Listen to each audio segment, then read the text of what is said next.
The people of the Middle East, like people everywhere, are seeking a chance to contribute and to have a role in the decisions that will shape their lives. Leaders need to respond to these aspirations and to help build that better future for all.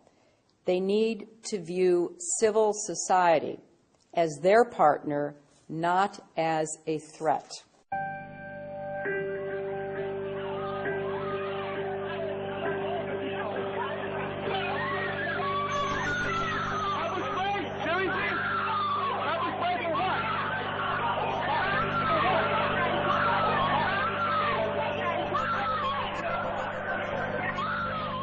I want to take this opportunity to update the American people about the situation in Libya. Last month, protesters took to the streets across the country to demand their universal rights and a government that is accountable to them and responsive to their aspirations. But they were met with an iron fist. Freedom of assembly, freedom of expression, and freedom of the press. Come here. Do you want to get arrested or no? Are pillars of an open and inclusive society. There is a clear responsibility by the Egyptian government to hold accountable those responsible for these attacks.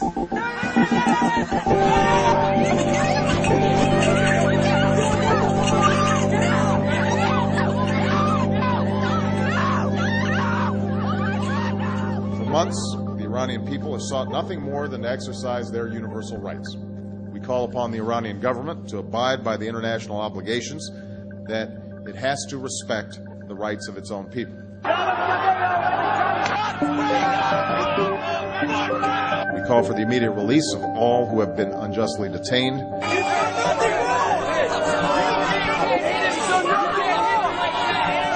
And I'm confident that history will be on the side of those who seek justice.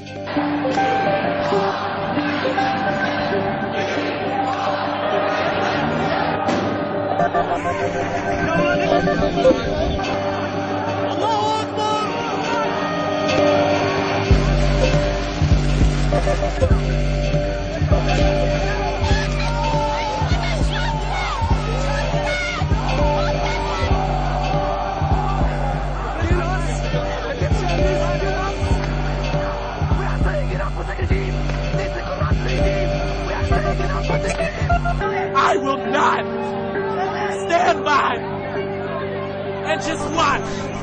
I will not do it. So take me to jail right now, because I will not. After all that my parents gave me, I can do one thing for them and tell them that I would rather die than be quiet and watch everything that they worked for go away.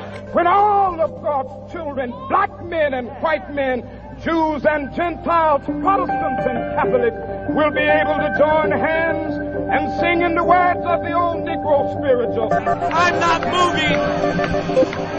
I'm not moving. And I'm not moving.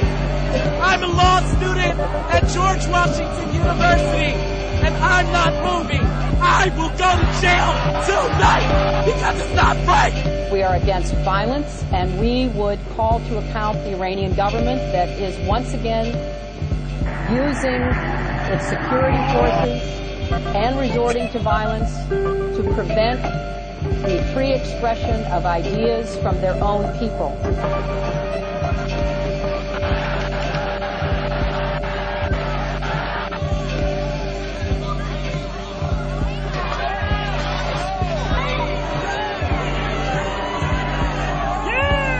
Instead of respecting the rights of his own people, Gaddafi chose the path of brutal suppression.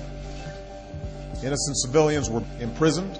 I have not been read my rights. I have not been told I am being detained. We want to know the people who are in there. We want to know all their names, what they're being charged with. And in some cases beaten. You can't breathe, officer. Please get off his neck.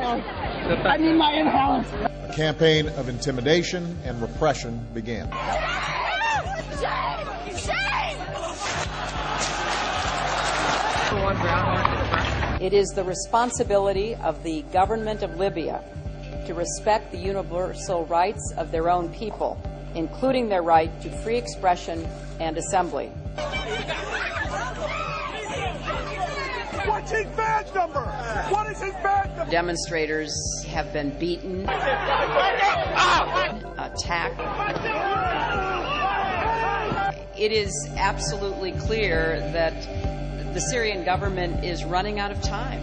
Each new depiction of the abuses of the police on the First Amendment, the more people will show up here in New York City, and the more waves of occupation will spread across this country.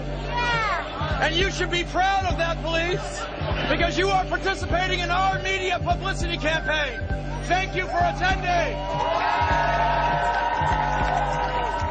What is absolutely clear is that we are witnessing history unfold. It's a moment of transformation that's taking place because the people of Egypt are calling for change. They've turned out in extraordinary numbers representing all ages and all walks of life. But it's young people who've been at the forefront. A new generation. Your generation, who want their voices to be heard.